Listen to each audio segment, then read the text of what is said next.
Tai namaste.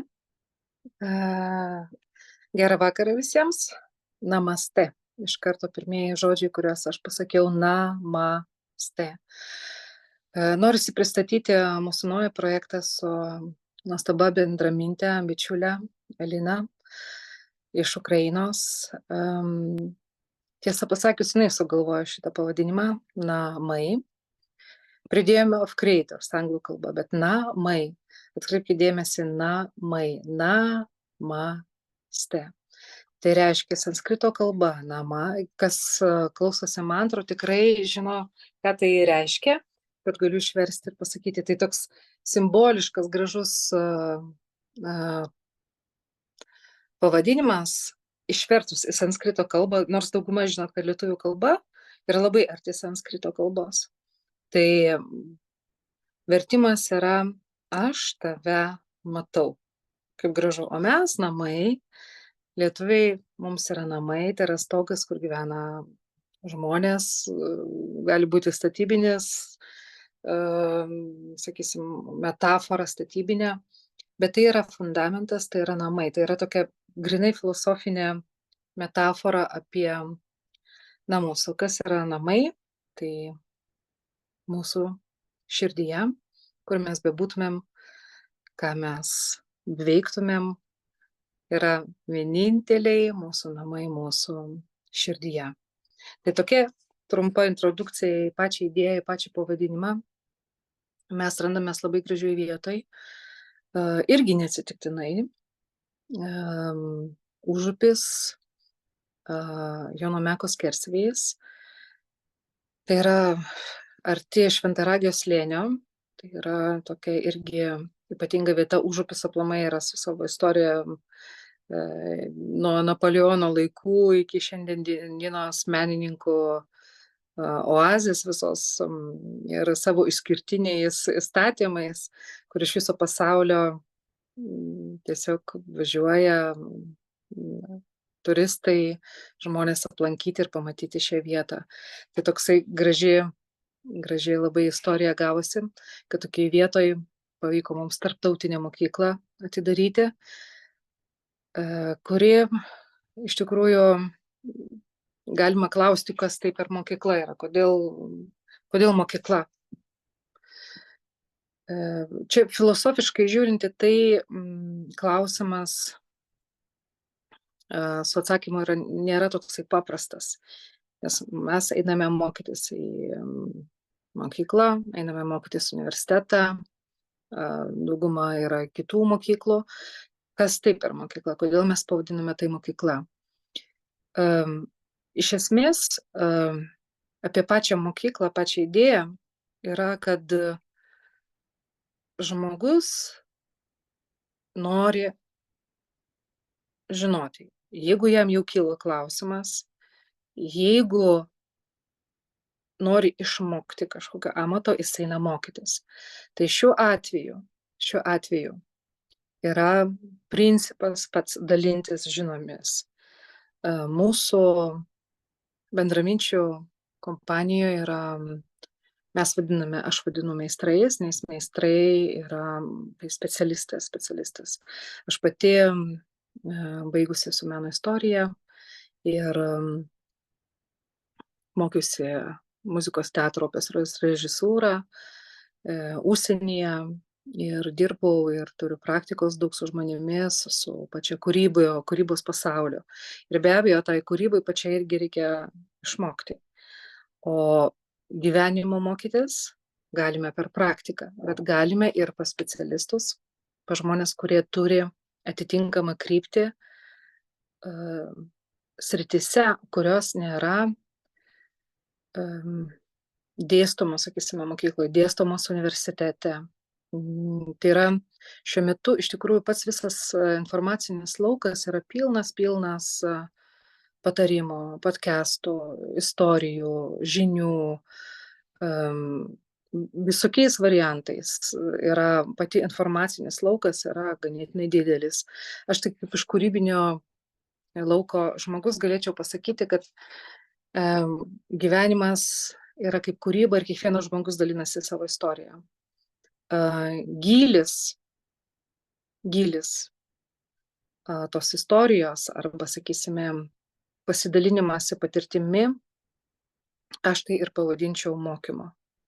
Mes mokomės ir iš kitų žmonių, ir iš draugų. Vaikai mokosi iš tėvų, močiutės, senelio. Visa šita, sakysim, kaip karoliukai grandinė, kuri eina, mes vis kažką, nesakysim kažką, bet perinam patirtį, perinam informaciją. Yra, jau nekalbu aš apie knygas, nekalbu apie šventus raštus ir paliktą kultūrinį palikimą iš visų šalių. Sakysim, aš jau galima panaudoti tokį žodį ir civilizaciją. Tai tas perdavinimas žinių, savo gyvenimo patirties yra labai labai aktualus šiandieną, aktualus yra ir svarbus aplamai kiekvienai šalies kultūrai ir pačiam žmogui. Tai mokykla, su tema mokykla, mes pavadinom namai, kad jaustis juose jaukiai, būti savimi, be konkurencijos, be įrodymų, be konfliktų. Tai yra tiesiog nuoširdus, paprastas, su meile dalinimasis. Specifika labai yra įdomi, kad mes vienas iš kitų mokomės, vienu metu esame ir mokytojai, ir mokiniai. Labai svarbus momentas dar yra sound healing, tai yra garso terapijos. Kodėl? Nes galiu paaiškinti trumpai, toks vienas iš pagrindinių galbūt krypčių yra garsas. Garso energija. Be abejo, garsas yra irgi viena iš energijų, kaip ir šviesa ir kitos energijos. Tai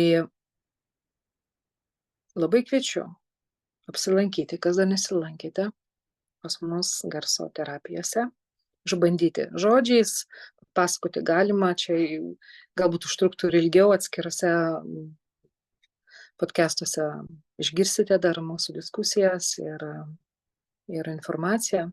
Dabar norėjosi šio video pristatyti būtent pačią pradžią, pačią idėją, tikslus ir tokią filosofinio gyvenimo kryptį.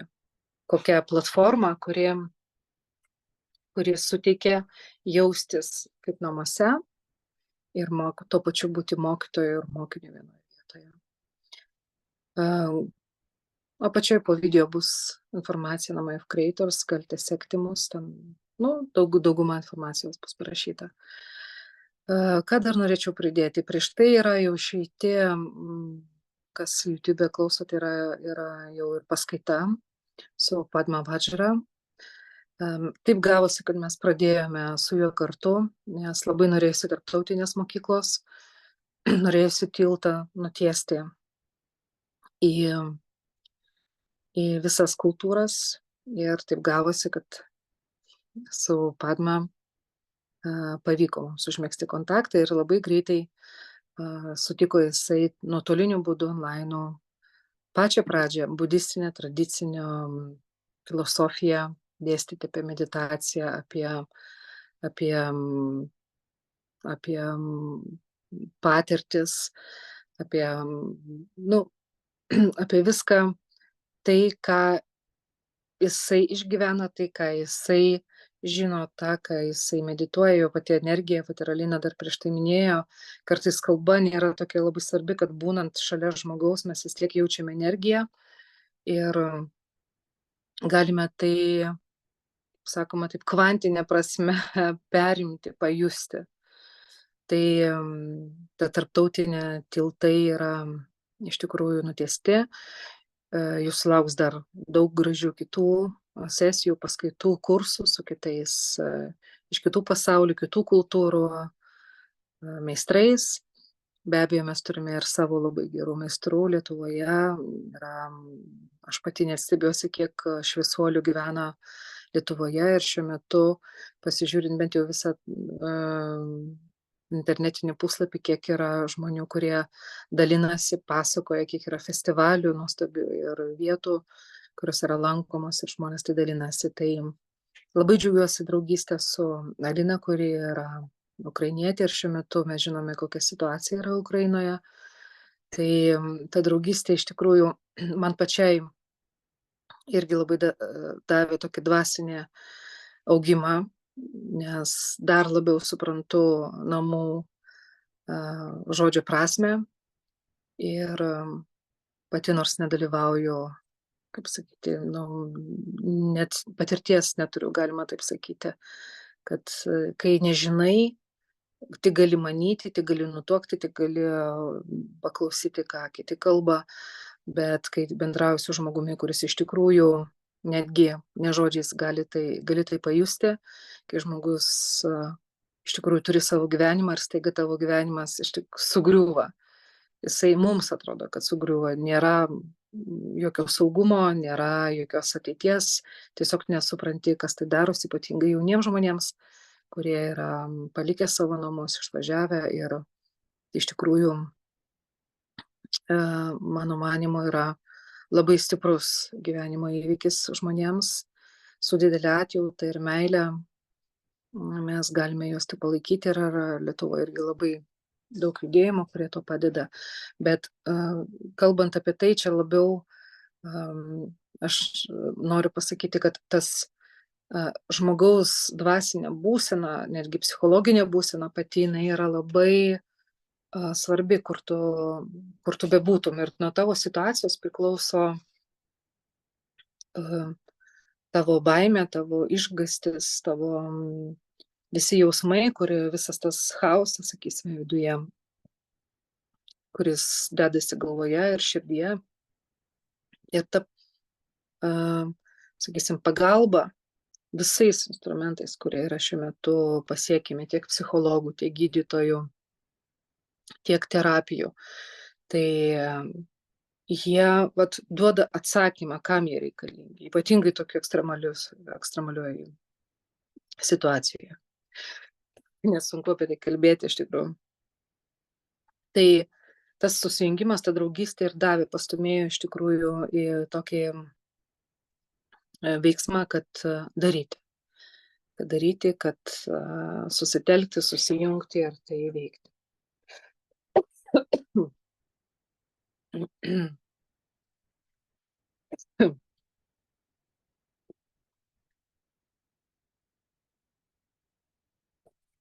Na va, kaip sunku kalbėti apie tai.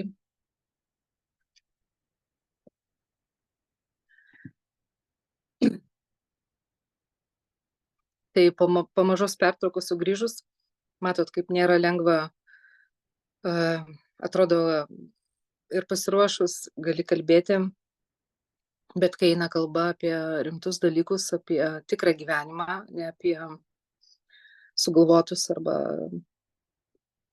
paruoštukais tekstus, tai iš tikrųjų ir širdis pradeda plakti greičiau ir pas visas tas jausmas iš tikrųjų yra visai tikras. Tai čia labai svarbu, mano nuomonė, kad tas tikrumas, jisai netgi online, netgi pačiam per ekraną, jisai pasireikštų. Tai ta draugystė, apie bendraminčius ir draugystę, kurie mus sieja, yra iš tikrųjų labai svarbu, tas susitelkimas yra mums labai svarbus. Tai palaikymas vienas kito irgi svarbus. Tai grįžtant prie mokyklos, prie mūsų, sakysime, programų, kur viena svarbiausių yra garso terapija, yra pas mus nuostabus ir psichologija yra, Alina yra puikiai meistrė, iš tikrųjų visais klausimais, kaip mes juokaujam. Galite pasiskaityti mūsų Instagramo puslapyje apie ją, kiek bevardinsi, gyvenimo patirties turi labai daug. Vilma Light buvo su spindulių įdomia naujojo pasaulio, sakysime, naujo New Age mokslų irgi metodikom, kvantinį žmogaus dizainą. Ir kūnui bus taip pat Tailando masažas. Bet toksai, kai pirmą kartą nuėjau Tailando masažą, tai atrodo, kad atsipalaidavimo, tai yra kažkokia atsipalaidavimo pramogos dalis. Sportininkai mane palaikys, kad masažas iš tikrųjų yra kūno gydymo forma ir tai yra labai svarbu. Tai tikrieji rytų masažai, ypatingai Tailando, jisai turi suprasti ir per visus meridianus, ir per visus, sakysim, mūsų kaulus. Tai iš tikrųjų gydomieji masažai. Tai dar daug galite pamatyti ir dar daug laukia įdomių veiklų. Tai esmė ir filosofija. Iš tikrųjų dabar kaip galvoju, kad galbūt pagrindinis tikslas yra ta pati mūsų asmeninė dalinimosi dalis, dalintis meilę. Visos idėjos, visos mūsų meistrystės ir mūsų patirtis, dalindamas su meilė, iš tikrųjų visiškai yra kita kokybė, yra energijos pats pliūpsnis, jisai, kur labai gali greitai atpažinti melą, labai gali greitai atpažinti netikrumą, gali atpažinti galbūt, sakysim, kitus ketinimus. Tai tas labai per meilės energiją viskas labai jaučiasi. O koncepcijos, kokiu tai būdu galima perduoti žinias, galima suteikti paslaugą. Tai iš tikrųjų šita kokybė viena svarbiausių mūsų namų yra nuoširdumas, meilė, atjauta. Ir be abejo labai daug dėmesio skiriame mes mentaliniam žiniom. Ir sakysime, budizmas yra vienas, tai yra, galbūt, jeigu kas nežino, tai nėra religija, tai yra iš tikrųjų mokslas. Tai mokslas apie mentalą, labai daug dėmesio skiriama, nors dvasingumo kelyje, bet tai yra vienas iš pagrindinių dalykų mentalas. Tai ta visa kelionė, kurioje jūs galėtumėt pas mus mokykloje nueiti ir keliauti su mumis kartu, mes būtinai ne tik tais dalinamės teoriją, bet ir norisi praktikos, norisi to tikro, sakysim, to tikro vandens, tikro šalčio, tikro saulės, užtvirtinti savo žinias, užtvirtinti seminarus su mūsų meistrais mokytojais. Tai būtinai yra kelionės. Artimiausia kelionė yra vasario mėnesį. Prieš tai video labai gražiai Padma Vadžra papasakos apie tai. Keliauja 2 grupės. Ir sakyti, mūsų bus kelionės ir į Egiptą. Tikslas yra iš tikrųjų aplankyti daugumą pasaulio, mūsų Žemės planetos energetinių stiprių vietų, istoriškai svarbių vietų, susipažinti, susitikti su vietiniais žmonėmis, išgirsti tikras istorijas ir užsiimti praktikomis. Ir be abejo, Lietuva nėra viena iš išimčių. Lietuvoje pas mus vasarą vyksta taip pat retrytai Preiloje, vienam gražiausių irgi pasaulyje kraštų. Tai Lietuvos žemė iš tikrųjų mūsų šaknės yra irgi labai gilios ir labai stiprios. Tai tiek šiam vakarui, šiek tokiam improvizuotam pristatymui apie namus, apie vietą. Sekite mus, klausykite, tikrai pamatysite daug įdomių pokalbių, daug įdomių žmonių. Užeikite išgerti arbatos pas mus ir susitiksim, aptarsime ir susimatysime bet kokioje kitoje veikloje arba net mūsų kelionėje. Tai gero vakaro, linkiu jums namaste namuose.